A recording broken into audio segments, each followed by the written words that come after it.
selected. Do a quick update on our playoff bracket. Jump into some MLB news. There's been some trades and signings over the last week, a lot of which kind of impact the Phillies and what this season's going to look like. And then, as always, kind of end the episode with some NBA coverage as well as some NHL coverage. So let's go ahead and get right into it. So our Super Bowl set, Patriots against Seahawks. I think going into the year, certainly we didn't think that the Broncos would be where they were, and I think we were all pretty low on Sam Darnold. We were questioning kind of the moves that both the Raiders and the Seahawks were doing. But hey, it looks like it panned out for both teams, or both teams that are in the Super Bowl, not necessarily the Raiders. I mean, you go from Geno leading your team, and then he leaves, and then they're the number one draft pick. That's kind of crazy, right? Yeah. I mean, look at it on the other end too. It's like Sam Darnold, we kind of questioned, okay, was what he did in Minnesota just a fluke? They drafted a quarterback a couple years ago, JJ McCarthy, was going to be healthy this year, and just look what that turned into. You have Darnold signed with Seattle, and he led the league in interceptions, turnovers, but he also led the league in record. So I think he had a great defense that was kind of put around him as well as some key offensive players. But I think he could have probably done just as well, if not similar to what he did last year with Minnesota. Certainly, they took a step back with JJ this year. But yeah, let's get into the first of the two games, and I think basically the one that was less interesting, Patriots Broncos. As we mentioned, the entire U.S. seemed to be hit with snow over the weekend, and this game was one of them that was one of the ones that was impacted. Early on, it was pretty straightforward, low scoring game, obviously, but first quarter, Denver goes up early, 7-0. Stidham hit Cortland Sutton for a 6-yard touchdown.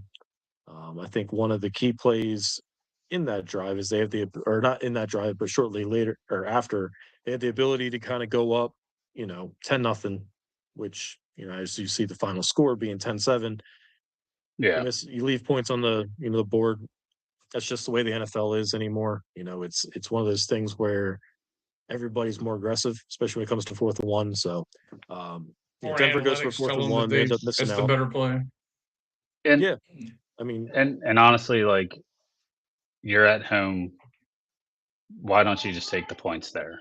You got to know that snow's coming at this point. You're in Denver. Yeah, exactly. You got to know that the forecast is going to be shit in the next 2 hours. And I saw a bunch of like screen grabs, and I mean, obviously watching the game, you see the first quarter, it's like sunny, everything's clear. Halftime starts snowing. Fourth quarter, it's a fucking blizzard. And it's like, why did you leave points out there on the board when you could easily have made that field goal to go up 10-0 instead of, especially with the backup quarterback in. Yeah. You got to take any points you can. Yeah. To play devil's advocate there, though, it's like, okay, the weather is good there. How many opportunities in the second half are you going to have to get to the red zone or have an opportunity? It's true. So if you can take advantage of it while the weather's in, it's more manageable. Now you have the the ability to go up 14-0 at home. Now you bring the elements in the second half.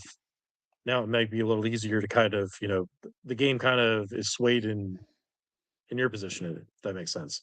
Yeah, no, I get that. I don't think you should leave points out there. Like, you got Stidham. I know Peyton was hyping him up that he's, this great backup, but you're in the conference championship. You got to take the points when you can. And it would have been a chip shot field goal. You got to take that. And it obviously proved huge throughout the end of the game there. So, yeah, I mean, we talk about Stidham, but if you look at the comparison between May and Stidham, he passed for 133 yards. Drake May only passed for 86. I think the thing that kept the Patriots in this game was the fact that May used his legs. He ran the ball 10 times for 65 yards, including a touchdown. So, I mean, just comparing the two quarterbacks, I think Stidham outplayed May other than the running aspect. Yeah. I'm sure you'll get to it, but the last interception was terrible. Oh, yeah, I mean, but Yeah. that was also misplayed by the receiver too, but, I mean, how difficult is it in those weather conditions to pick the ball up, especially when you're throwing it downfield? Um, but at that point, you gotta take a shot. I mean, the fact Yeah, that they both had kickers to. missed Yeah. field goals, they moved the ball, they get them in field goal range, they both missed it right or left, depending on which right you're looking at. But, it as I mentioned, Drake May answers back in the second quarter with a rushing touchdown, so we're tied 7-7. They add another field goal to go up 10-7, and that's all the scoring that we had. The for our betting friends, including myself, the game was pretty lackluster. I mean, unless you had anytime touchdown from Cortland Sutton, there really wasn't much there. All Everybody was unders. pretty much down. Harvey only had 37 yards carrying, 22 yards receiving. McLaughlin had 11 yards rushing. On New England's side, Stevenson had a pretty good day, 71 yards. I mean, those types of games, especially when weather, is playing a a factor. It's like that's where he would run the ball, and it seemed like Stevenson was still able to actually run the ball in the second half. Henderson didn't do too much. Um, Mac Hollins had 2 receptions for 51 yards. Diggs didn't have much, 5 receptions, but only 17 yards. So it's a lot of little bubble screens and things like that. Uh, Booty, who was our anytime touchdown scorer, he only had 1 reception for 6 yards, 6 targets, but only 1 reception. Yeah.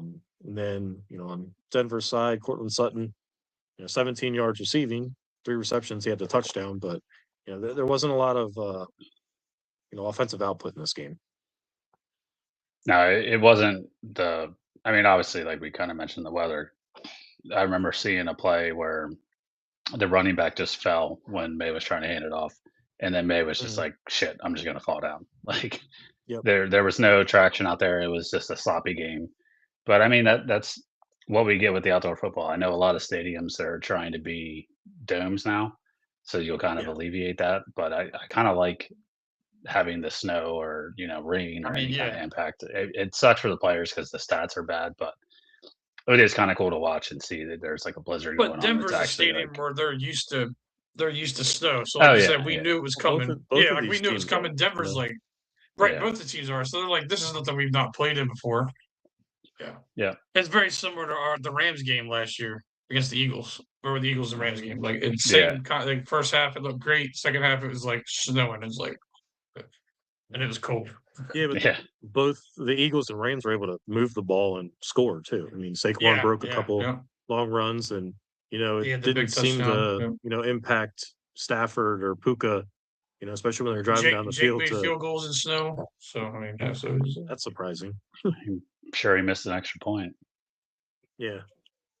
that was earlier in the game, right? Yeah. Yeah. So Patriots move on to go to the Super Bowl. I mean, if you look at their record, or let's say their track record to get to where they are, you play Houston with C.J. Stroud throwing 4 interceptions. I think they had 5 turnovers, and then another matchup. Who did they play before that? In the playoffs? The Patriots. Yeah. Yeah, it was the Steelers. Or no, Houston played the Oh yeah, yeah. Steelers. It Houston was played the Steelers. yeah, it was Stroud and Justin Herbert, and that game was what 10-16-7 or something. That's yeah. It was a gross game Yeah. as well. But Herbert was obviously banged up. Their O line is complete trash because they had so many injuries. But I Yep. mean, at the end of the day, like they got there, right? Like we like to bash teams about having an easy road, but they still got to the Super Bowl. So I mean, I mean, it's they're a crazy. team Both those that teams had a wins. 10 plus winning streak this year. Like that's insane for both of them to do that. But I mean, the Patriots obviously had an easier schedule. There is no. I mean, I know what you just said about they got there, but that road was very, very easy. Yeah. We got a comment in the chat here. You see El Presidente is allowed back in the Super Bowl. Yes, I did see that old Dave Portnoy, the owner of Barstool Sports, is allowed back in the Super Bowl, and he's going to be unbearable to listen to this week because of the Patriots talk. So we'll have to see how that goes. But I mean, good for them on getting back. I was talking to another Patriots fan probably 2 years ago. I was thinking like, man, the Pats really are they're not going to be back for a while because Drake May didn't look great in his first year. They had who was the linebacker that was their head coach before they fired him after 1 year? Mayo. Gerard Gerard Mayo Yep. was their head coach. I was like, you got to get a head Yep. coach, and then they go out and give Mike Vrabel. Mike Vrabel is obviously a great coach. He was there contending with Tennessee for a while, but obviously ran into the issue of having Ryan Tannehill versus Mahomes or Burrow or Lamar Jackson. So that was tough. But I mean, great on Mike Vrabel to go back to New England and establish the defense again. And Drake May played really well this year. He's going to probably finish second in MVP, if not win the MVP. And Vrabel certainly can be coach of the year. I mean, he's up there.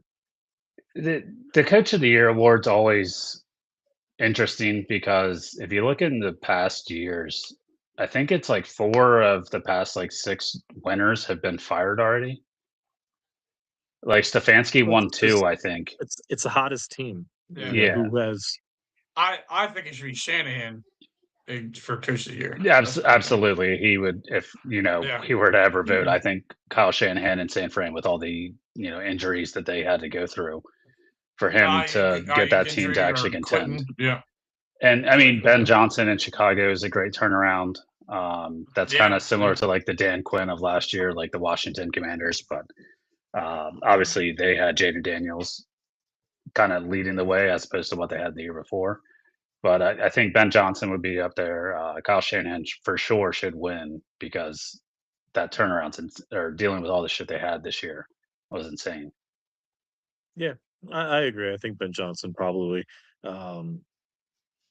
I think what he did in Chicago is better than what Shanahan did in San Francisco, in my mind. You take a team that they weren't good the year before. A lot of it probably was coaching, but you put an offensive mind around, Caleb Williams, and just the fact that I don't know, they had a lot of impressive wins this year. Yeah, I mean, but against that, like you lose your quarterback for what 6 weeks, you lose your wide receiver 2 for damn near all year.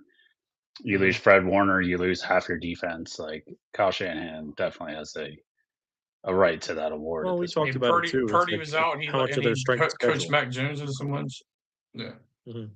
Well, we've seen before. You can take if you have a good offensive system, if you have a good system, you can take these quarterbacks and get by for a couple weeks. But early on, before the season started, they had one of the easiest roads in the playoffs, just based on the record last year, but also the divisions that they lined up against. So they took advantage of that. They didn't come away with the winning the division. Obviously, Seattle did with one of the toughest divisions, but I think there's there's points that each coach can kind of add to their what do you want to call it, feathers in their cap or whatever. So yeah, moving on to a much more exciting game. Rams going to Seattle. This is the third time that these teams will have played this year, and this one did not disappoint. Down to the wire, like every other game, that they've had. A lot of offense, which was good, especially for the bettors. I missed out on a couple bets. Just, I would say more so they were passing the ball more than I anticipated them to run the ball. But we'll get into that, later in the episode. But yeah, Seattle is able to come away with a victory, 31-27. I guess the thing to point or sticks out to me the most is nobody scored in the fourth quarter. So all of the scoring was done first 3 quarters, and it was just a matter of I know the Rams drove down the field late in the fourth quarter to try to take the lead. Went for it on 4th down, and incomplete pass there. So, what was the score at that point? I missed that piece of the game. I know it was pretty much. Were they down by? So they were down 6, 4. So if you take the field goal there, and then get a stop, another field goal would win, right? Yeah, and like I heard too, in my mind it's a little early, but they had the opportunity kind of in the third quarter of their last touchdown that they did score. Do you go for 2 there to kind of get that, 3 points versus 5, if you miss it, because you still need a touchdown at that point. But in the third quarter, it's like, is that too early? to give those points up. Yeah, we just and talked about another game of like you want to take the points that are on the board, yeah. But I mean, I think the Rams at that point they were. I don't disagree with them trying to go at that point to get the touchdown. I mean, you got Stafford. There's no, elements that you're dealing with other than it's fourth down. You got the noise from the Opera Theater Stadium that they have built out there. But I think that was pretty much the play of the game. If they would have converted that, obviously that would have been a huge. Seattle has opportunity to go down the field, and you'll never know really what happened at that point. But and I mean, kudos to Seattle's offense. They needed to put together a long drive to basically ice the game, and they did. Yeah, they were passing. They made big first downs. There was a couple. There was a, let's say, touchy holding call that kind of extended that drive, and it's funny because like I've seen this. We saw it especially with the Eagles game, but others of you or not the Eagles game, the Bills game, where it's like you let them play, and then you don't. being able to actually and then be aggressive, and then towards the end of the game, you basically take it out of their hands by it's like decision time. Here we go. We're gonna decide who wins it. Yeah. There was also early on the dipshit cornerback for Seattle went over and was talking shit on the sideline, got the taunting penalty. Yep. And then was it Woolen? I believe Tariq Woolen. Yeah, Tariq Woolen. Yep. And then the next play, Stafford's like, "All right, dude, gotcha," and touchdown. Through Nakua. Yep. So that was not only do you tough to see. I mean, it was taunting. You can't go to the other sideline. Yeah, no, at 100% rightful to throw the flag, but it's just like that's where it's like, come on, bro, like what are you doing? Yeah. Mm-hmm. But and speaking of Nakua, how about that? Oh, go ahead. No, I was gonna say I was gonna ask you guys a question. So, who's the better receiver right now, JSN or Nakua? Oh, I like JSN. I would go Nakua just based on the track record of this year. I mean, I'm not trying to downplay JSN and what he's done, and I mean he was tremendous this game. 10 receptions, 153 yards, and a touchdown. I mean, Nakua was right there, actually outperformed him. 9 receptions, 165 yards, and a touchdown. But we had a game earlier in the year where we had 225 yards. So, I mean, I personally would go Nakua. Brock, I'll let you speak to the JSN. What's that? Sorry, I'll let you speak to JSN. Yeah, so Brian's going Nakua, and then you said JSN. So. Well, yeah, I mean, it's a little biased because JSN, he was on my fantasy team in our league, so I became a huge fan of that guy doing these insane numbers every week, and I was that's where I'm at with that. Yeah, I was like, dude, every week this kid has like 8 to 10 catches, 140 yards. I'm like, this guy is, and he was the best receiver this year, so that was sweet for sure. I mean, outperformed him in the year, but I think are they both up for offensive player? Are they both up for offensive player of the year? I mean, I don't see why they wouldn't. But I mean, to kind of, I don't really have a preference on either one of the other, but I think that the Rams are built more offensively than Seattle is, and obviously the Rams, if you have Devontae Adams on the other side, Darnold versus Stafford, but again, Stafford lost to Darnold, so but I can't even name. JSN is a very, very good route runner.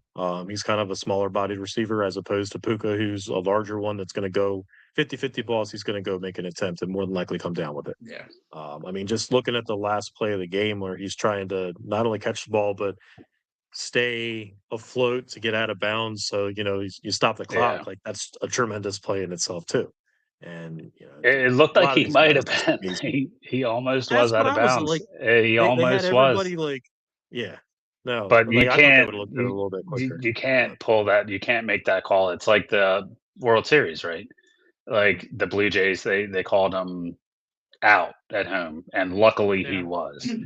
Like Seattle's already celebrating that they won the game, and it's like, oh shit, maybe he was out of bounds. They were like, hold on, everybody get back, and I was like, I think he's out. But no, luckily he actually, I think it was his left ass cheek was down in bounds before. But I mean, the fact that we give referees and umpires shit for not seeing everything, but the fact that they're able, I mean, more times than not, except for when you're calling balls and strikes, they're terrible at that. But Anything else like seeing these, they're getting like possession, but also 2 feet in or any other Yeah. part of the body, like inbounds, like a lot of times they are right. And they nailed this one. So, But they're also wrong you a know, ton. And oh, I know. And it's clear because, we talk about it all the time too. So, but no, I mean, this was definitely an exciting game. Came down to the wire, and another high scoring. So I think we ended up missing our bet due to the Rams losing. We had them plus 2.5, right? yeah, we did. That was my pick. I mean, we picked last week. I thought the Rams would be able to get it done, and I was like, all right, I'll take 2.5. I think it might have been. I might have even teased the line. It might have been 1.5 or two, and I pushed it over to 2.5. But yeah, I thought the Rams could get it done. They obviously didn't, but So we have another question in the chat, specific to referees. So 5 or so years ago, give or take, there was a referee lockout. Everyone lost their minds about some of the yeah. calls from the lower league refs.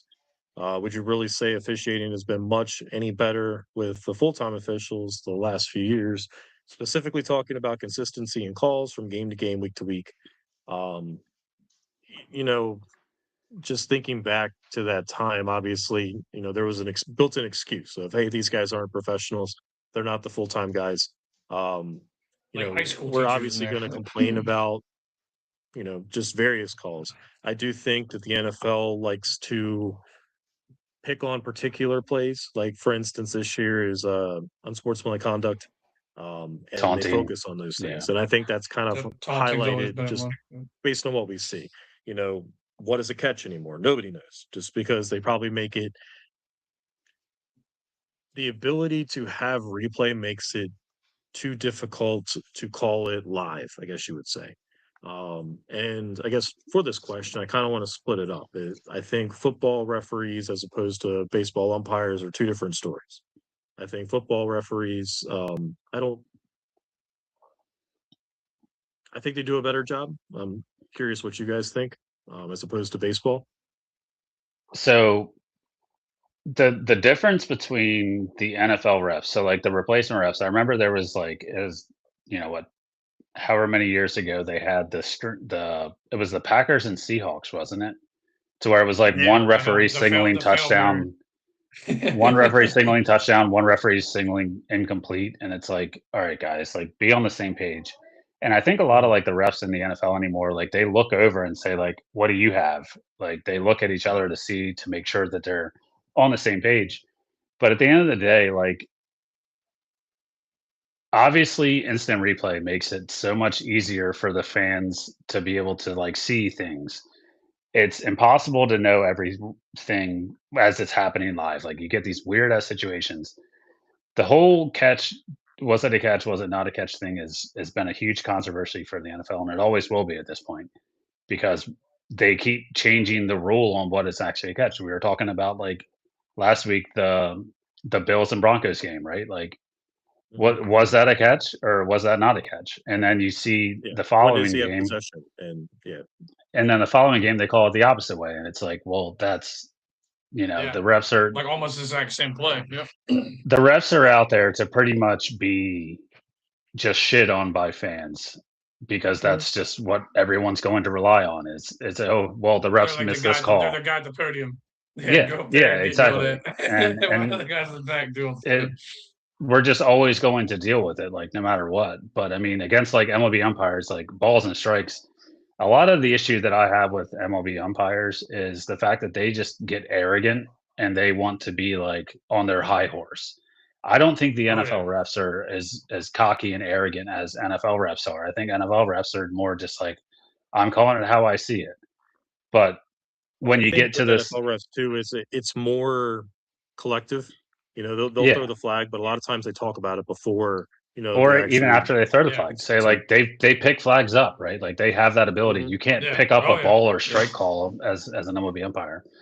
yeah. So I mean, to it's your point just though, even with the instant replay, the little box they put on the broadcast, like I think that is kind of fucking what hate it. instant replay turned into, to where now we're seeing this box and we're like, oh, that's clear as day, it's outside, but You know, I'm Right. sure if we go back, 10, Yeah. 15 years ago where that box isn't there, there's a lot of calls that were like, I don't know about that, but it's not as blatant.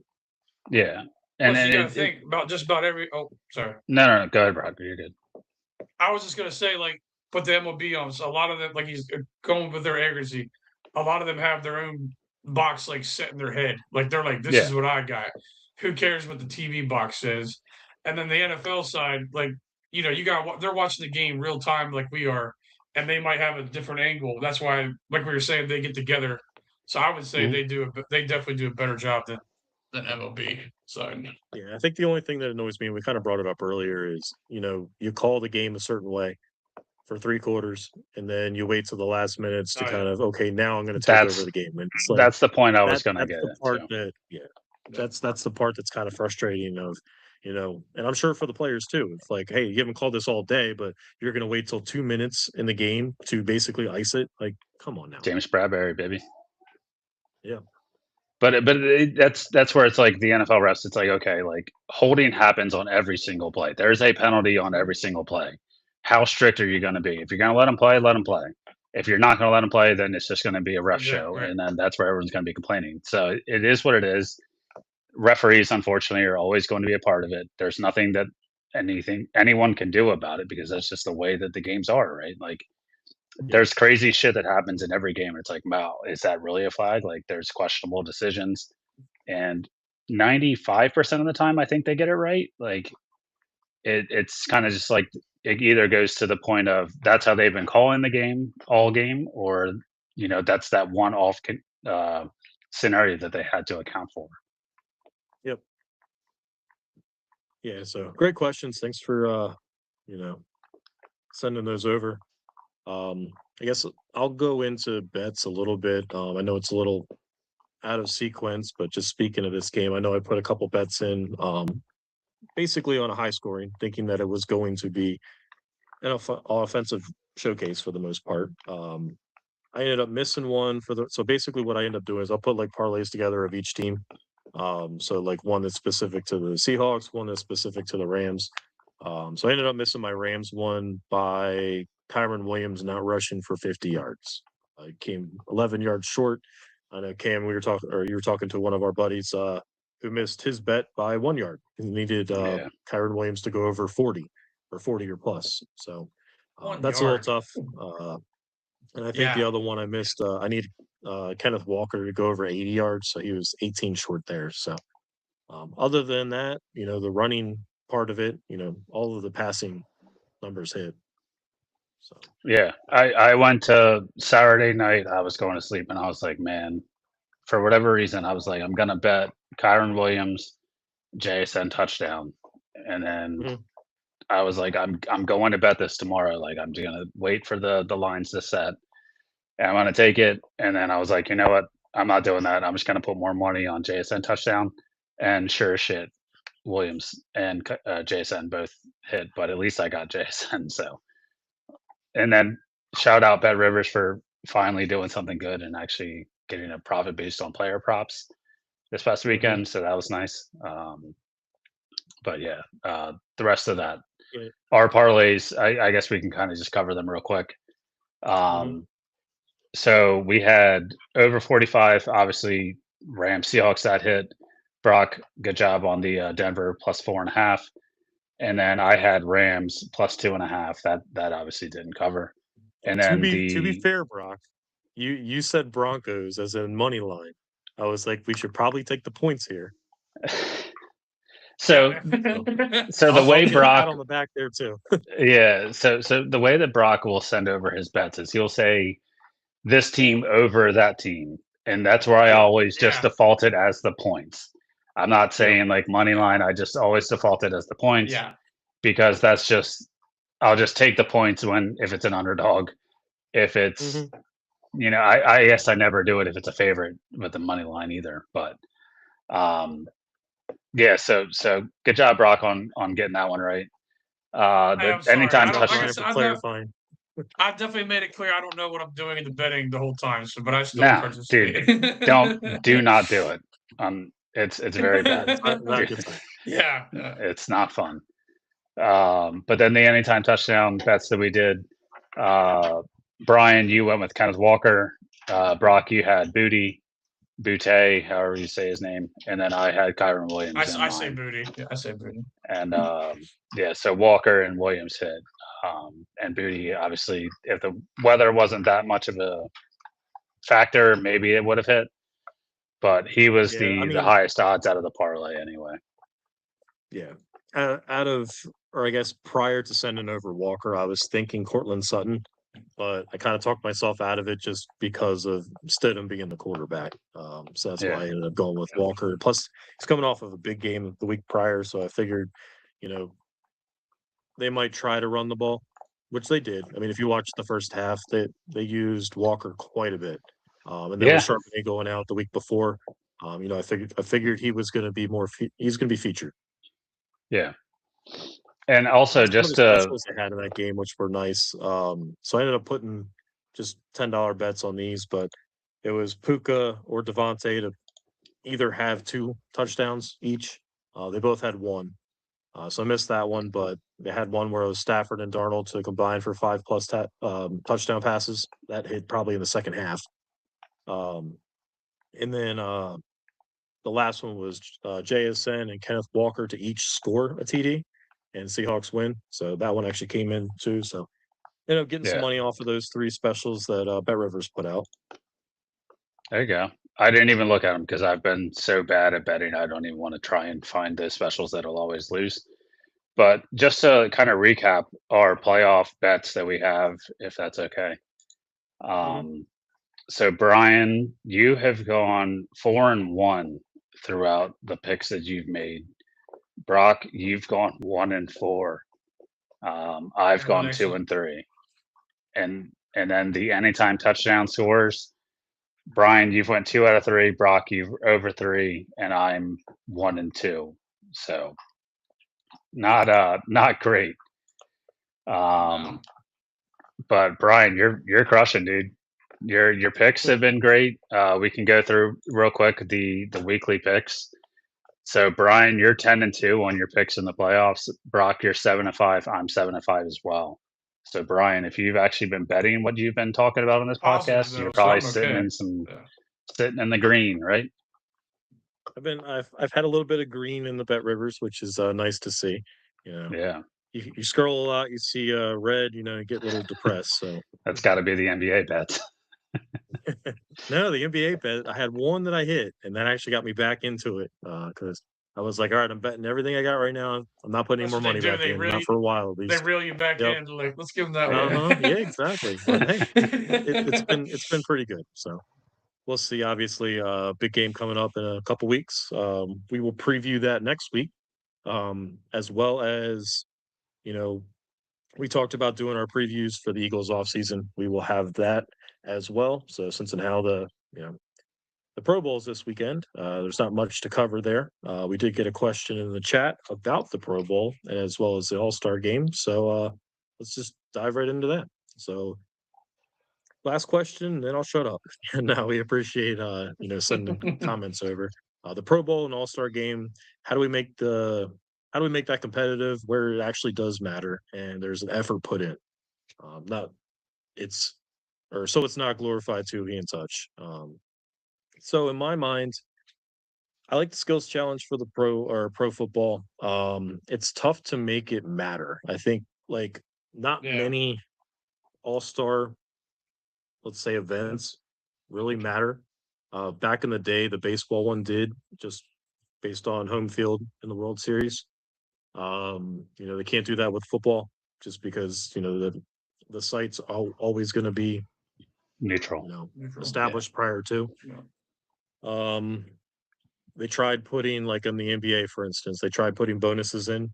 It's good for younger players that it's a nice bonus to have if you win, but some of the other guys, it just doesn't seem like they care. Well, when you're making $50 million, what's a $1 million bonus for Yeah, showing out in the exactly. All-Star game at this point, right? Like they'd Yeah. rather rest, Yeah, take the week off in NBA, which Yeah, I completely mean, they only play understandable. back to back, so why are they going to play exhibition games?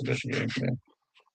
I mean, I personally like the skills challenges. We were talking about this prior to us getting on. Like, when you have the quarterbacks and they're doing the targets and seeing how far they can throw. I enjoyed that part of it. It still had the game there, but that's when you would have the 50 to 60, shootouts that nobody would hit anybody. No one's blocking. It was just, basically glorified two-hand touch. Um, Yeah. I don't know if maybe they put like prizes in for the skills challenge. I But I I mean, have an Cameron, you were going idea. over. I have an idea that you guys may disagree with this, but like, why don't we get draft position involved? So like, say you have who's the second pick this year? Is it the Jets? Who's got the two? The Giants, right? Titans. Giants have two. No. The Yeah, Giants. I think. Remember, they Oh no, won too they many were up games there. towards the end of the year, so now Oh they're yeah, drafting okay, like sorry, 6 or 8. So my idea would be like, Yeah. all right, instead of the Pro Bowl games, let's get the two shittiest teams that are out there in the league. We get the number one draft pick and number two. Whoever wins this game gets the number one overall pick. That's a thought, but then you're watching two shitty teams play. But would you rather see flag football of all stars to where they're not even trying out there? They're half drunk Right. a lot of the time that they don't I even think give a they shit. might. They're I just think they out might there as on well mix it. vacation. Like I don't see the make point of it, it now. yeah, like make like almost like a toilet bowl. Mm. Like It's I feel basically like just a that's big more fan interesting. expo. Like the players have something to play Yeah. for. Like I don't know, because Yeah, I guess money for the money is NFL, it's not kind of going tough. to Like, incentivize them to forgo their health. Yeah. yeah, and I think that's a Exactly. You lot of it. know, You know, so I don't know. I feel like but I that'd mean, be I kind think of all interesting. all of the All-Star games are basically set up that way now. Like the NBA, Yep. I think they added a new feature this year instead of it being, they're picking their teams. It's the world against two USA teams are doing a round robin or something like that, and Yeah, um, hockey they've got it been figured throwing out. out. Hockey got it figured out. MLB seems to be okay because at least they have like hockey with the world's competition. It's not going to happen this year Yeah. with the Olympics coming up, but that was awesome. That was great. They crushed NBA in their I mean, midseason maybe that's what tournament. they do. Instead of having a all-star game or a Pro Bowl, they have like all pro teams. Because I mean, the other thought that we had too is, when it comes to Super Bowl, none of those players actually play. So you're missing out on whoever's actually in the Super Bowl. But maybe you have a tournament outside of the NFL. Maybe you reach out to some of these other countries that you're trying to grow the sport, and you have Yeah. like a WBC or like you were I mentioning just I before, the just hockey. don't see NFL players wanting to risk the injury to Yeah. play The in injury something part. that's Yep. meaningless is the big thing because we've seen freak injuries for the past 25 years, right? Like of just random dumb shit Even they're doing especially and they this get hurt. season. Yeah. So I don't see them ever risking injury for a $1 million bonus or something like that. It's I mean, if their maybe the only season's thing over, their about it, season's over. But if sure. they, Yeah. Maybe charity incentivize it, maybe because some of those guys do like doing that, but they do that yeah, anyway. So I mean, I don't. There's really not football much you can do. Like, football's in a really tough spot. I think what they should probably accentuate is the actual like games that they have. Like, all right, who can throw the ball the furthest? Like Mhm. Who yeah, can that's kick the low ball the risk for furthest? the Who could be the players. most accurate? Yeah. Yeah, like Yeah, those and I think types that's of just things. that And might just have to be what football is, just with it being as, high contact, high yeah, impact sport. Again, you bring up a good point. Like they're not going to want to do that. The other sports, they tend to not be as grueling on, yeah. the body. So, But like, I mean, but as baseball, far as like, the other games, I think baseball, like you mentioned, Cam, or what you're about yeah, to probably say, I think baseball's good. They still tend to have that competitive drive. Um, I love the home run derby, so that's just more skills that you add to it. Um, Basketball, like I said, I think they change it every year, or change the format every year. I don't know how you're going to fix that. I enjoy more of the kind of what I was mentioning before, like the off season tournaments that they have. But no, I agree with you. It's going to be difficult to kind of have NFL players sign up. yeah. And you look at like the NFL. Guess who just got named as a Pro Bowl yeah. player today. Shador Sanders, right? Like that's how bad the Pro Bowl is. The players do not give a fuck about them. So like, Well, that's there's kind of like the guy in Milwaukee that was named to the All-Star game. Mizorowski, yeah. Oh yeah, It's like he came up, that pitched rookie, a yeah. couple weeks, and just because of the hype, they Yep. gave him a spot, and we're like, you have players that played all year that are outperforming this kid just because of the hype of his name. You give him an All-Star bid, like, come on. Yeah, but it's just saying, like, the NFL Pro Bowl, no one cares about it. The players do not give a shit. The only thing that really matters, I guess, out of the Pro Bowl is if you're named a Pro Bowler, it goes to your Hall of Fame resume. That's the only thing that really matters. But if you opt out of That's it, kind of like, getting washed away too with like the All Pros. Like, are you a first team All Pro or are you a second team All Pro? That I think that's kind of taken the place of it. Yeah, and I think that's rightfully so, right? Because that's writers actually voting on every player that played that position. You are an All Pro. That should take place over Pro Bowl because, I mean, I love Nick Foles. He was Pro Bowler and he was Pro Bowl MVP. Like, does that matter? No. Like, that's never going to make him in Canton. Like, he's never going to go to Canton because of the Pro Bowl. He's in Canton twice, actually. Well, yeah, because of 7 touchdowns and then the Super Bowl. But like, he's never going to have a bust in Canton. But it's just more so like the NFL Pro Bowl is just such a joke. Like the only thing that what they can do is just make it like a fan experience to where who cares about them playing dodgeball? Like, what are we doing with playing dodgeball? Like, that's silly.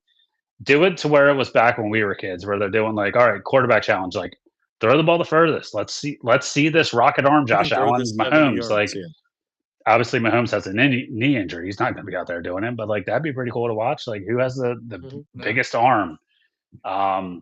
Who can do like get like a fucking track race? Like, who's the fastest player in the NFL? Like, get players to do that type of things.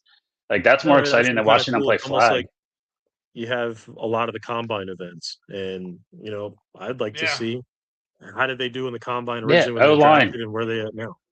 O-line, go bench. Just go throw 225 up 65 times. Like, that'd be more interesting than what the actual Pro Bowl games are now. And honestly, like we were looking at it before, I still don't know if they're doing Pro Bowl games or if it's just the Pro Bowl anymore. I like the flag football game. Yeah, I don't know what's happening, so I'm not very knowledgeable on what they're actually doing. But I mean, honestly, my favorite was the kicker tic-tac-toe. That was pretty sick, just because it's like, hey, kickers, like, cool. Here's like this cool field goal set up to try and win some dumb shit. But it's gotten to be a joke. Earlier. It's like it's almost like field day as a kid is what they made it now. Yeah, exactly. That's exactly what it is. Everybody gets a ribbon. Yep. And then now it's gotten to the point everyone's got a participation award because we're giving Shador Sanders. He's a Pro Bowler. Like that if you're talking about Hall of Fame, we can never make the argument that he was a 10-time Pro Bowler. Like, that don't mean shit. Like it absolutely diminishes the value of actually being a Pro Bowler. Unless you were to say he was a Pro Bowl starter that was voted in, but I don't know. Well, that's what we talked about. I think All Pro.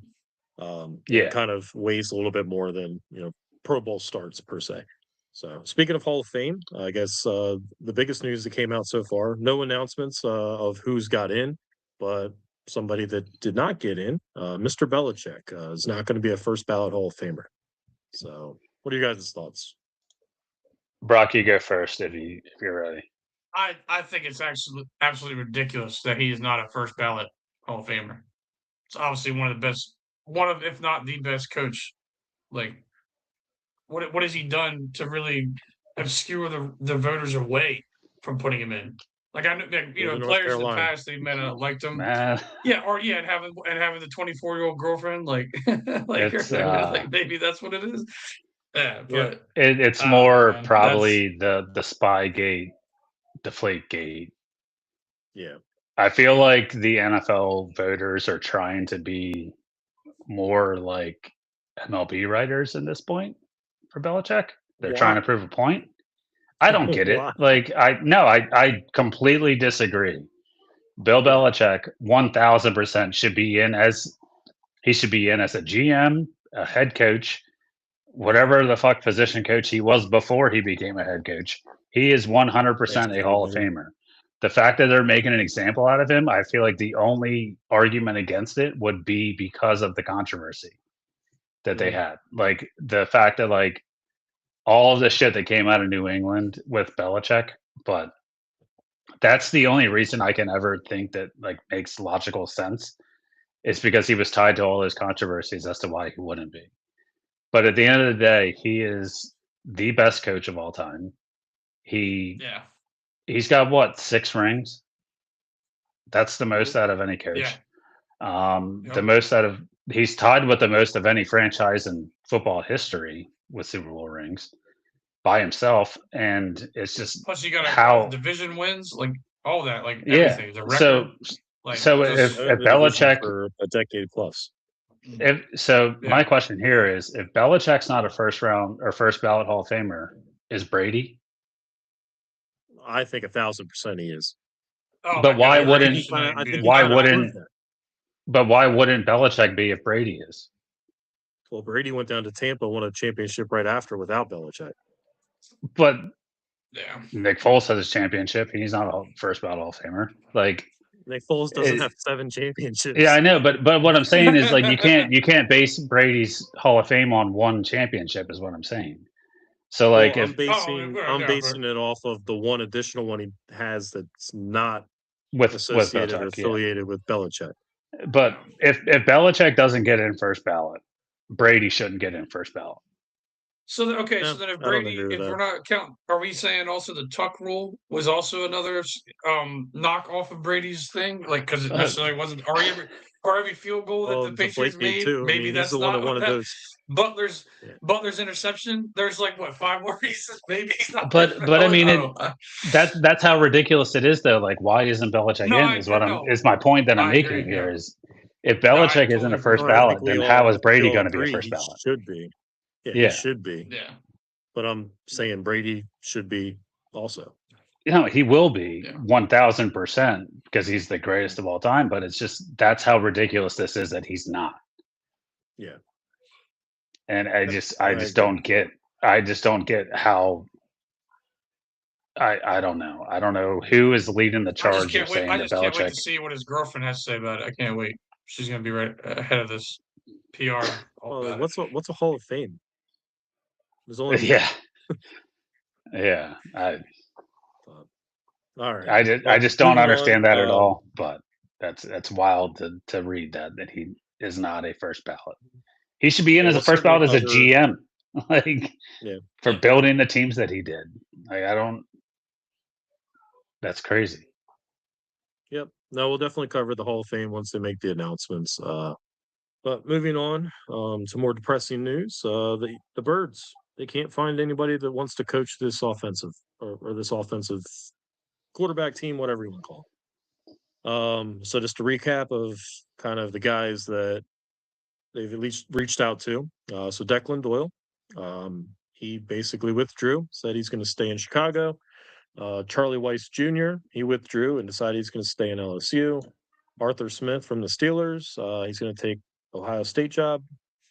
Kafka is going to go to the Lions. I think he's going to have like a higher position in the front office on the offensive side. Gerard Johnson, QB coach for Houston. I think they interviewed him. No, haven't heard anything else from him. And then Sean Mannion, quarterback coach for Green Bay. Also, they interviewed. So they're interviewing just about everybody and anybody you can think of. So my question to you guys: why haven't we hired anybody yet? I have four, let's say, bullet items. I want each of you to kind of rank them and what you think is kind of, causing these issues. So, in no particular order, Sirianni. Is it the quarterback, Jalen Hurts? Is it the Philadelphia fans / media? We did egg Patullo's house, not we personally, but fans. Or is it Howie in the front office? So, of those four, Brock, let's start with you. What do you think? Oh well, obviously number one is Nick. That's the whole. I think that's the whole entire reason. The other ones I feel like you could kind of put in there because The fan thing, I mean, the Patullo thing's a little new, but the fans have always been what they're going to be. So anybody who's I don't think that's a Well, and reason I to be wrote scared to be fans and here. media in together. It's Oh, yeah. Okay, yeah, yeah. Our media is a little ridiculous. Yeah, but I think the fan thing, the fan side of that part would just be we know who the fans are. Like we got that. But I do think Nick is the biggest deal. Jalen could be. I don't. I'm not going to put that as high as So, I mean, I know I've talked shit on him, but I'm not going to say he's the reason because we've seen what he can do. I think this year was just him not running. That's not necessarily play calling, like and that he can't do or something. Like they think it might be too. They said he might need a very vanilla offense. Well, any of those coordinators, they have pretty vanilla. I think they could get a job. I think it's really just they don't want to deal with Nick. I think that's the biggest one for me. right. What do you got, Kim? Yeah. Media. Media one? Yeah. Because no one knew who Kevin Patullo was when the Eagles hired him last year or brought him up to be the OC. Now Well, he's the everyone in right-hand the man. fucking country knows who Kevin Patullo is because of the media. So that's number one. Number two, I would probably say it's Sirianni because he keeps hiring his own boys. Three would be Jalen, and who knows what is actually going on with Jalen, if it's his inconsistency of being a actual quarterback or if it's like his unwillingness to do things. I don't know how. We'll never know, right? Like, because that'll never come out of like through the media. But and then for Howie, like I don't see how Howie's ever really going to be a reason for them Yeah, I not to accept the didn't. job. But I think it's more so the way that Philly is, the fans, the media, how they turn on players and fans or players and coaches. Two would be Sirianni working with him because he's just a weird guy. Like he brings in his own guys. If you're not one of his guys, who knows? Kellen wasn't one of his guys, and we won a fucking Super Bowl. Jalen, I think, would be three, and then four would be Howie because Howie doesn't really have too much to play with there. But go ahead, Brian. What's your ranking on those? Is it Jalen one? So Jalen's Oh 100% man. one. No doubt. Oh 100% God, one. I didn't even put him No number. doubt. Yeah, I mean, You're such a was it hater. Kevin Patullo's fault? Was it Kevin Patullo's fault? Probably not. It's the fact that, Jalen just doesn't do what he's supposed to. He's not a good quarterback. I've said that throughout the year and probably even in years past. So Jalen is 100% number one. I'm going to say Sirianni's number two. The problem with the OC hire in my mind is they have to have somebody that fits with Sirianni. They have to have somebody that kind of adopts the mindset of not only him, but how he wants the entire team to work. I also wonder if Stoutland's playing a role in this also because he's not going to go anywhere. And he's kind of half of the offensive coordinator position of he's covering the running game. Um, you know, Patullo, they brought him in last year. Sirianni basically promoted him without interviewing anybody. And it was after 1 day's notice of Kellen Moore goes down to New Orleans. Sirianni brings this guy in, and he was the passing game coordinator. Um, I think the thing that nobody knew about Kevin Patullo, it kind of got raised to that level by the media, but that was due to them not even looking at anybody else. They said, nope, this is our guy. Didn't even interview anybody. So that's on Sirianni. Um, then I'm going to go with Howie in the front office. And more so, they're a very controlling front office. They like to, I mean, we saw this with Peterson in the past. Like he Yep. asked to be able to bring his own guys in, and they basically told him no and let him go a year later. They like things done a certain way. I don't know if Chip Kelly rubbed Howie the wrong way, but ever since he kind of came back and has proven himself, he's had a strong viewpoint and a strong grasp of kind of what's going on in that front office or going on with the team. I think that's kind of how Sirianni. We didn't know anything about Sirianni before, but we kind of equated him as like that yes man, someone that's going to basically whatever the front office says, he's going to do. And then lastly, I think it's the fans and media. We have that, background of being tough. That's not new to anybody else. It's not new to anybody in general. They should know that before they even come in for the interview. That you're going to have to face not only the media and kind of how tough they are, but also the fans themselves. So that's my ranking: Hertz, Sirianni, Howie, and then the fans / media. So we do have another question in the comments section. It says, what if Nick calls the offense? He was an offensive coordinator previously. So we have seen that.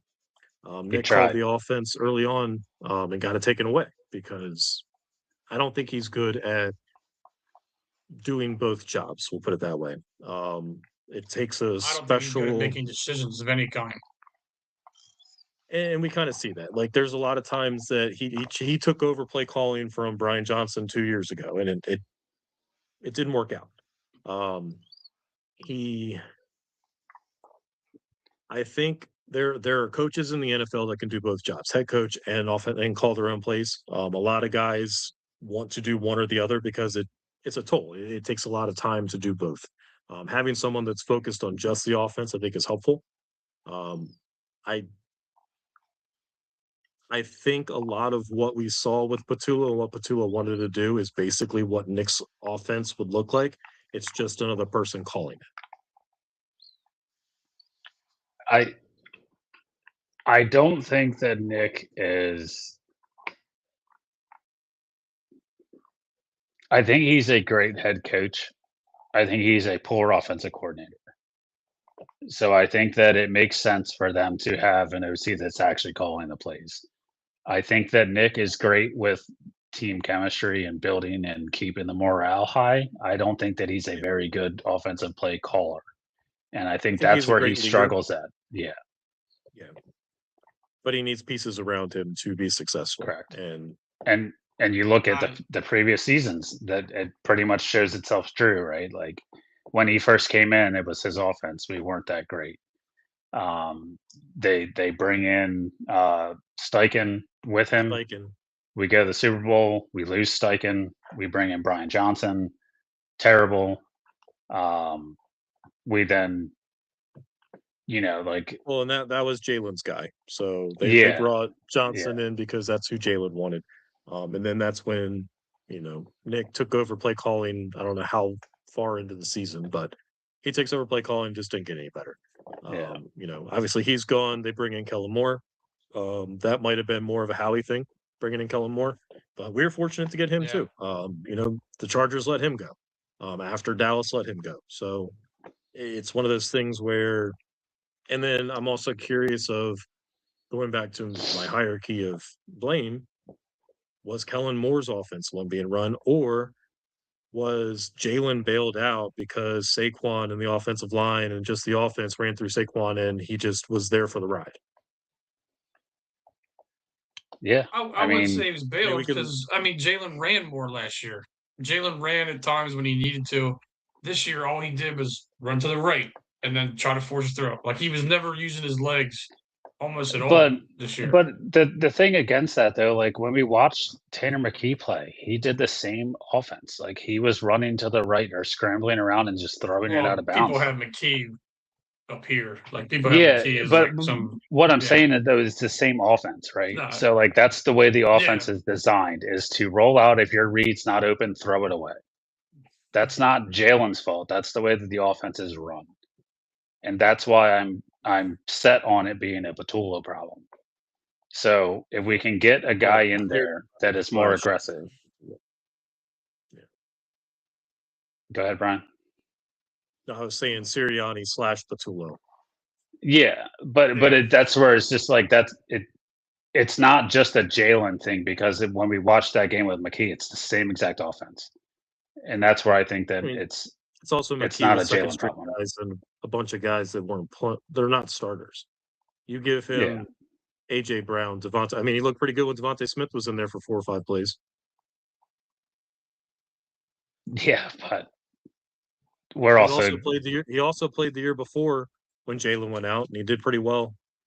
Well, that was Kellen Moore offense, though, too. Like that again. It's a different scenario, right? Which leads back to the quarterback as being the problem. Oh, stop it! Jalen's not the fucking problem. He's going to be the quarterback for the next 4 I'm not. years. Like I said, I'm not even up there on that. Yeah, 'cause of course there is a no trade clause. Good on him. Let him get 4 more years. He won a fucking Super Bowl. All right. My last thing on the quarterback. Yeah, my last thing on that with the whole OC thing and the play calling, like we said, it looked the same. If you've been in the league for as long as you have Jalen has now, I know you got different, cooks in the kitchen telling you how to play the game, but there's got to be a way that you just know how to play the game by now. If you're in there, like a coach could come in and go, "Hey, try this play," and he'd be like, "Whoa, dude! From what I'm seeing, this play is not going to work. Do you really think we should call that?" And then if you don't like it, you still go out there and just do the play. Why not audible or go like, come on, dude, like I don't, this ain't gonna work from what the defense is giving us all game. So I'm not doubting that Jalen is a yes man. I'm not saying that he's not, but I'm saying that we're not putting him in position to succeed. And that comes from Sirianni and Patullo, to Brian's point. All right. Well, that basically covers, I guess, everything Eagles related right now because they haven't done anything. Well, who are we gonna get? Is it gonna be Matt Nagy? I mean, they might just fall that way to where he's the only one available. Andy Reid's petitioning for him to be a head coach again. That obviously didn't work in Chicago, but I feel like it's gonna be Matt Nagy is gonna be the OC. Yeah. I mean, I've heard that, Cooter has ties to Nick. He, behind Steichen now in Indy. I haven't heard any updates on him. I've just heard he's been in a conversation. Honestly, I don't know who it's going to be. It might end up being Nagy and everybody's going to fucking bring in. It might be the end of Sirianni if, Brock, you want to see Jalen run? Bring in Chip. That's the last thing Howie's going to do. Yeah. Oh man, Howie or Chip coming and trade away my favorite player again? That'd be great. Yeah, let's do that. Yeah. AJ Brown, see ya. Yeah, well, I'm already thinking that's going to happen anyway. But so I guess up to date, or to bring everybody up to date on kind of the head coaching signings. So the Bills, they bring in Joe Brady. The Steelers, they brought in Mike McCarthy. Ravens, Jesse Minter. Giants, I think we talked about this last week, John Harbaugh. Falcons, last week we talked about Kevin Stefanski. I think we also touched on the Dolphins with Jeff Hafley, and then Titans with Robert Saleh. So there's 3 head coaching openings still out there: the Browns, the Cardinals, and the Raiders. Daboll basically has accepted the OC job for the Titans, contingent on he does not get the Vegas job. It's kind of odd that Daboll's kind of bounced around. I thought he made a lot of sense in Buffalo, having ties there, the offensive coordinator, but maybe their ownership and front office saw it as, you had your opportunity as the offensive coordinator. What's going to change with you being a head coach? Yeah, I mean, they took their offensive coordinator and made him head coach. So that's Josh Allen. But they almost interviewed Phillip Rivers.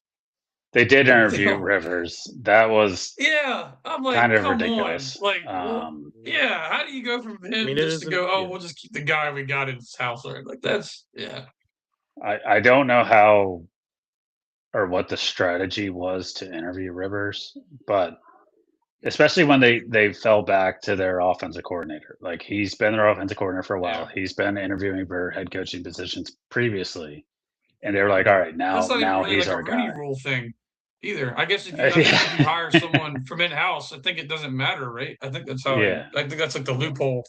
Yeah. But I think Daboll would have made sense, but apparently Josh Allen had a lot of input in this as well. Which makes sense. Like as an organization, you want your quarterback to be the guy that help, make that decision. And if he wanted his guy, he got his guy. I think that was probably one of the most attractive coaching openings with the Bills. I mean, you already have one of the best quarterbacks in the league. So we'll see, who ends up taking the Browns, Cardinals, and Raiders jobs. So we'll update everybody as those announcements come in. As I mentioned, we're going to go over our offseason plans. Maybe we'll have an offensive coordinator by next week. Odds are probably not. So which one of you guys is going to have Nagy as your offensive coordinator hire? I mean, Howie, I was pretty good at Madden in like 2006 to 2012. If you want some more of those play calls, I got you. There you go. I'll put my hat in the running. And when you want to vent about the quarterback not being the guy for you, just give me a call. I'll listen. I'll make the change. Dan McKee time, go. baby. So, and then next week we'll also preview the Super Bowl. So we'll get our picks and kind of what we think is going to happen between the Patriots and Seahawks. So, yeah, let's move on. MLB news. Cody Bellinger was a guy that we were wondering. The Phillies that missed out on Bo. Are they going to try to make an attempt at him? Are they going to try to spend some money in this offseason other than just bringing back the norm? Bellinger signs with the Yankees, 5 years, 162 million, with opt-outs in 2028 and 2029. So, familiar face returning to New York. Speaking of New York, the Mets continue to add pieces. They traded for both Luis Robert Jr. from the White Sox, as well as Freddie Peralta. Yeah, fuck the Mets. Great moves. Yep. I don't care about Robert, but Peralta's no. I mean, we've been linked to him the last 2 years as a trade piece. I say I would have liked Robert. Yeah, dude, they gave up nothing for Freddie Peralta. They gave up nothing for him. Yeah, and he's got like an $8 million salary. What the fuck? And he's under contract for a couple of years. Yeah, I didn't have to pay him at all. That's the problem. Robert, who cares? Robert's been injured his whole career. Freddie Peralta is going to be the problem. I just meant Robert though, like during the trade deadlines, not necessarily like this year, but at the times before, I would have definitely taken him. Yeah.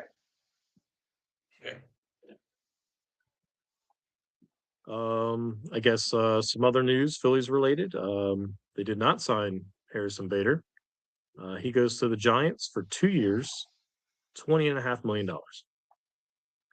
Why the fuck did they not bring him back for that price? I was thinking it's going to be 3 years, 45, 50 million. Yeah. They basically let him go for the money. I mean, I think Bader also kind of didn't see the market the way he wanted to. He was signed for 10 million. Yeah, so he wanted 3. He basically just got another year added. And a little bit of a pay bump. But why don't the Phillies why don't they extend him this offer? Even as a platoon guy. I mean, they throw him out money. I mean, they signed Garcia to a 1 year, 10 million. I mean, I would have been good with them exploring trade opportunities with Marsh. I mean, if you're trying to open up a spot, trade Marsh for whatever you can get back. Put Crawford in left. Put Bader in center. I think Bader made comments today about opportunities, and I think for whatever reason the Phillies weren't planning on making him the everyday player, which I don't understand. And I mean, I think you can platoon Crawford and Marsh. Maybe like you just mentioned, maybe what he saw with Kepler and knowing that they're going to bring this kid up, I'm not going to get the opportunities I wanted. Do I sign somewhere where I can actually build on the year that I had last year and maybe get a big contract after? He has bounced around a lot. He is a little older, but he was a fan favorite when he came on board. Fans, myself included, have been pretty bummed in this offseason. I mean, it's nice to bring Schwarber back. I think it was too many years. They brought JT back. I thought it was too many years. It just seems like teams around you, certainly the Mets, got a ton better. And we decided, hey, let's just run it back and hope that these prospects that we've held to our chest so tightly can actually perform. So they better hope And fucking Boom Crawford is still is the the third next guy. baseman. Yeah, I mean, Boom did you was see going to be the third stats baseman. between him and Bo? I mean, they're very comparable. I just had to throw it out there because we were naming everything that pisses us off this offseason. So I was like, I mean, but the thing with Bader is that he declined. It was a mutual option for $10 million to be a Philly next Mhm. year. He declined that option and then took 2 years, 21 million. So we're talking about $500,000, and what's the now difference? he's got a. I really think it just boils down to playing time, and I think that the fact that the Phillies are really high on Crawford, which I am not. I don't Yeah. agree kid that better be he's going to be generational better. at this point. I don't think he's going to be better than Harrison Bader. I think Harrison Bader makes the team better than what Crawford does for us. So I completely disagree with this move. But at the end of the day, like the front office, they're going to they didn't trade these guys previously for other players, so now they got to show up and play, right? Like They better it's hope they're very right. So I frustrating. guess Brock, you're going to have one more year. Boom. Boom's basically a free agent next year, and then they're going to bring Aiden Miller up. So you basically have one more year. We might see Miller come up, towards August Oh, but don't timeframe. forget, they have Otto Kemp, who is not a running back player. He's a new guy because he wasn't up here all year. Yeah, this is true. Woo! It's So, a big yeah. addition. Yep. Yeah. He might be my new third baseman. Who knows? You know what I'm saying? He might be up there. I There you never go. know. So, But He Aiden may be Miller's the new another player first that they're baseman. high on. So again, they better hope that these kids pan out, because it very well could turn into the 2020 or 2012 Phillies and beyond Yeah, for a while. yeah, absolutely. And that would I hurt to go completely through that again. disagree. I don't know why they let Bader walk. I am very upset that he signed for the same amount of money that we had, at least for the next year. Like I understand 1 year extra like makes him feel more secure, but like give him 2 years, 20 million. Like what are we fucking doing? Yeah. Like this makes no sense. And I think last week I said that I'm not, I guess I'm the number one Justin Crawford hater at this point. But he's not going to be Harrison Bader this year. Like he's just not. No. We just And, hope. I mean, can he be better than Rojas? I mean, Harrison At Bader this hasn't point, we been don't even Harrison know. Bader Like, last year. Bader Last year, was I think, better than was a good year Rojas. for So, Bader. like, yeah, right. so I just don't understand what the Phillies are doing, and I'm just glad he's not in the NL East. Like go to the West, go get your shit blown out by the Dodgers every week. Like, Yeah. good for you, dude, on securing another year deal, but really could have helped the Phillies out and made a difference. So, Yep, I agree. I guess the last thing I have as far as MLB is Aaron Judge is your MLB The Show cover athlete. So yeah, he the second was time. I'm glad in. it's not Shohei. I'm kind of tired of Shohei. Yeah, I'm surprised it's not Mizrowski the way the Shohei. MLB promoted him last year, Right, or Paul right. Skeens. To be honest, Or like even Skeens probably would have been Yamamoto, good. or Hey, Skeens would have been a nice cover. I would have. Yeah, would've, but yeah. I mean, They kudos put to Aaron Livy Dunn Judge. on the cup on the other side, on the back. Jesus Christ. Yeah, there you go. That's why they should put me on the marketing thing. You take the instruction booklet out, and it's like a Brock wants there you go. centerfold. Yeah, like Livy like Dunn the Sports skins. Illustrated. Yeah, centerfold in the it's like instructions. hey, there you go. That's right there. That's genius right there. Yeah, Mm-hmm. but I mean, good on Judge. I think it was 18 was the year that he was on it before. He's obviously a superstar. It He was was his the rookie AL of the year MVP. thing. Yeah. So is So there the same MLB The Show cover curse that there is for Madden, or not really, no. I don't know because last year They was the Cruise kid. They had 3 people on the thing. they got fucking weird with the covers. So Jazz Chisholm was MLB The Show cover in Yep. 22, I believe, Mhm. 21 or 22. And it's like, how is this guy the cover athlete? Like that was right? just wild. So like you can't blame that on a curse because he's just not that good. Mhm. Yeah, I mean But years last year before that, Paul Skeens was and yeah, Dylan yeah, Cruz and Gunnar Henderson. Yeah, yeah. all 3 were on the cover last year. Yeah. Henderson kind of had a fall off. I don't know. Maybe we can look into that. But Paul Skeens was great though. We'll make it our own so, mailbag conversation. Yeah, but I just there's no tie like Madden was where everyone's getting hurt. I mean, thinking back to like the previous ones, like Otani was he 21? Because Harper was 2020, I he was believe. It was right before he Mhm. signed with the Phillies. He was going to be the MLB The Show athlete, and then he signed with the Phillies, and then they released it. I think it was Otani one year, and then Chisholm for whatever reason. And then, yeah, like you said, De La Cruz, Henderson, Skeens, they were kind of like a combined cover. Hmm. But it just doesn't carry the weight of like the Madden covers do, I guess. Yep. But All right. Let's go into the NBA. So some of our 2 out of 3, the Sixers, still currently 5th in the Eastern. Hold on. Let me no. Sorry about that. Yeah, last week they had 4 games. They had a loss to the Suns at home, 116-110. They beat the Rockets, kind of mentioned that game earlier, at home. Game went to overtime. I figured for sure they're going to lose just because of how it all played out, but they ended up coming away with the win, 128-122. And then the big matchup on Saturday. Knicks come to town. So, Brock, take it from there. How'd you guys do? Well, for the most part of that game, we were actually doing very well.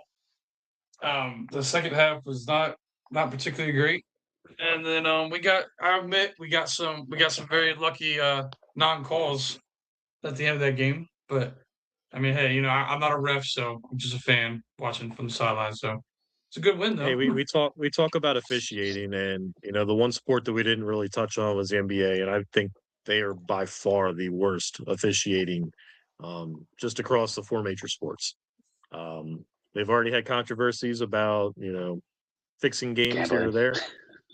I mean, players have too, but when it Yep. comes down to a few games I've watched of the Sixers this year, it's kind of like, just how the hell are you guys missing this stuff? And then it's like there's no ability to fix it. So, not saying that that's the reason why they lost. They find ways to lose anyway, but it's a big loss, especially when division rival. The Knicks were coming The in. They worst were thing I'd playing say pretty. the NBA does, yeah, we were playing very bad for sure. Sorry, there's a pop up on my screen. There we go. So the Knicks ended Sorry. up winning 112-109. Yeah, add another banner, Brock. And then they round out Hey, I'll take the it. week with a loss. I believe it was yesterday to the Hornets. You know, they benched most of the starters. I know Embiid and PG didn't play. They lost 130-93. Just absolutely horrible showing. So last week they went 1-3, dropping them to 6th in the Eastern Conference with a 24-21 record. They're currently 3 games back of the Knicks and 9.5 from the conference leading Pistons. So they're playing the Bucks tonight. I guess last week, towards the end of the week, I was hearing rumors about, I don't know if it was just Philly-based rumors, but trade talks with Giannis. Would you go out and make a shot at Giannis to bring him onto the Sixers? And I think what they were talking about was you're sending Paul George and VJ Edgecombe, plus a pick swap, and you're picking up, some salary. But He's me hurt now, right? personally, I'm not a Giannis guy. Like, Didn't he he's just never go down with a healthy. calf He's tied. strain 2 Yeah, nights Probably he's it'll ago? turn into he's an tied with the Achilles. Knicks So too. Yep, they're talking about trading Cat away. That's what the rumors are. The yep, Sixers I are up wouldn't touch 40 to him. 34 right now. What's the quarter? New York, Almost the end of the first. Okay. New York's winning 52-51 at halftime over Sacramento. For all my Knicks followers. Oh, there you go. PG and You Embiid are playing tonight. Embiid's already got 18. gotcha. Yeah. No, I mean I'm not interested in Giannis at all. I like Edgecombe. I like him a lot actually. And I think PG's actually been playing pretty well as a role player. A lot of the offense runs through Maxey, and honestly, Embiid's come back and he's been pretty formidable as well. It seems like they're back into that stage of if Embiid has a good game, that's the only way they're going to be able to compete. But yeah, we'll see how Do you they think can that's gel together sustainable moving though? forward. I Like think Every because as he other long can't day. mix as the whole time. they limit his playing time, you can't play him every day.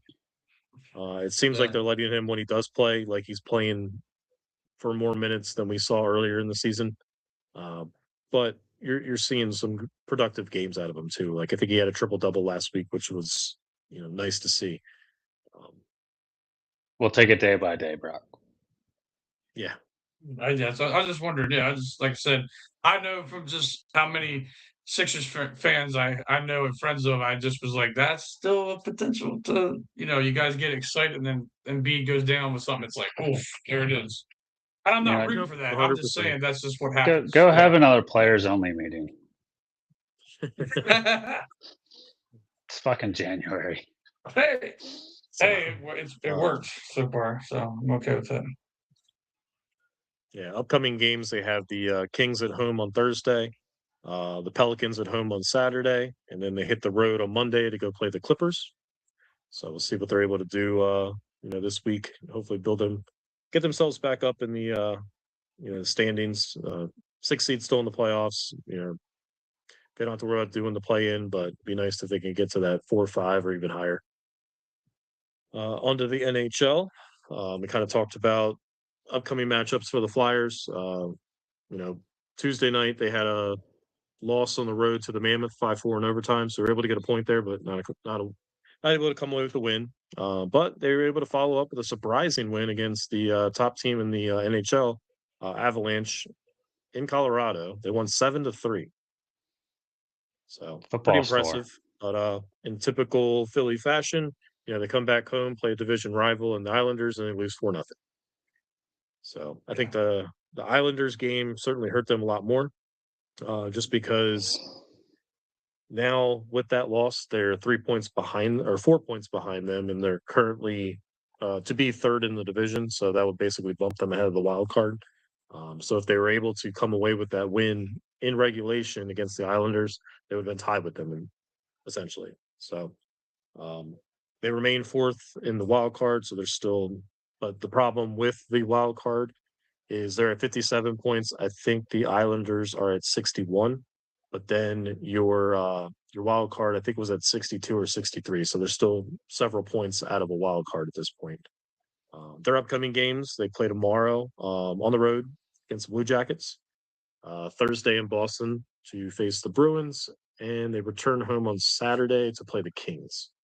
So hopefully they can put some W's together there. I know they went on a stretch where we're playing good hockey. Kind of built themselves in a hole and they're trying to dig themselves out. So, but yeah. So that's all I have for, I guess, our agenda. I know we got another comment in the chat. Just going back to coaching. So he says Harbaugh made waves in the media with several teams swirling for him. Is there a coach active in today's game that, if free, all other 31 teams would want?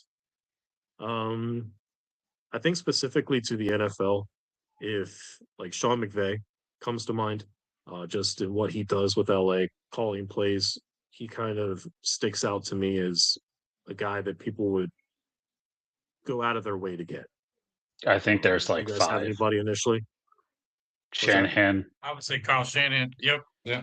Yep. Dan Campbell, probably Mike Kevin McDonald. O'Connell. I don't know about Kevin O'Connell. He's probably on the like fringe there. I think McDonald in Seattle for their turnaround, right? He's only been their coach for what 3 years, Yeah. and they're in the Super Bowl. Yeah, I guess my thoughts there is a lot of those guys don't have a long track record, whereas I think McVay does. Plus, he's young, and Yeah. I mean, he's proven it year after year that he's in one of the tougher divisions. But obviously, there's weapons there. I mean, we certainly would love to have Sean McVay as our offensive coordinator or even head coach. Yeah. But you talk about Mike McDonald. This is his second year in Seattle. Is that correct? I think it's his third, Yeah, I think so. or third. second Okay. or third, regardless. But And then even like Campbell, it's like, the Lions had a really good year last year, but kind of had a drop off this year. So, yeah, and I think the last name that I can think of, so maybe I guess I had 4, would be old Andy. yeah, But I mean, Yeah. Andy makes a lot of sense. He's done how really well with Kansas. It's 2 franchises. He was good with us with the Eagles, then going to Kansas City, obviously. Um, I think he's certainly benefited from the quarterback. I think him and Mahomes kind of being married together has helped Andy. I mean, he had Alex Smith too, and Alex Smith and them, they went to the playoffs. Yeah, They obviously never got over the hump, they but him and Alex Smith were productive. But obviously, Yeah, Mahomes is a were game one of changer, the right? winningest duos. No, yeah, right. Yeah. So and then I guess back to Shanahan. It's like Shanahan has a lot of his success, but he also has several instances where he's kind of let downfalls, his yeah, team down, especially calling plays. 28 to So, 3. but yeah, I mean, mine would be McVay. Trying to think of some of the other sports. I guess they're not baseball.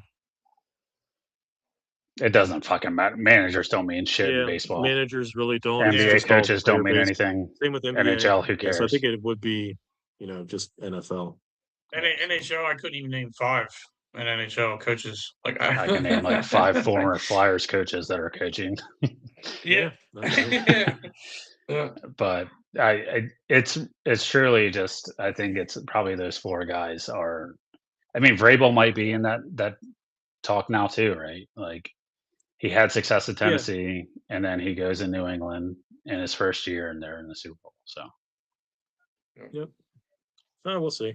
I actually, just speaking of Harbaugh, I saw something the other day, and they compared Mike McCarthy and John Harbaugh's stats, basically as coaches, and they are very comparable.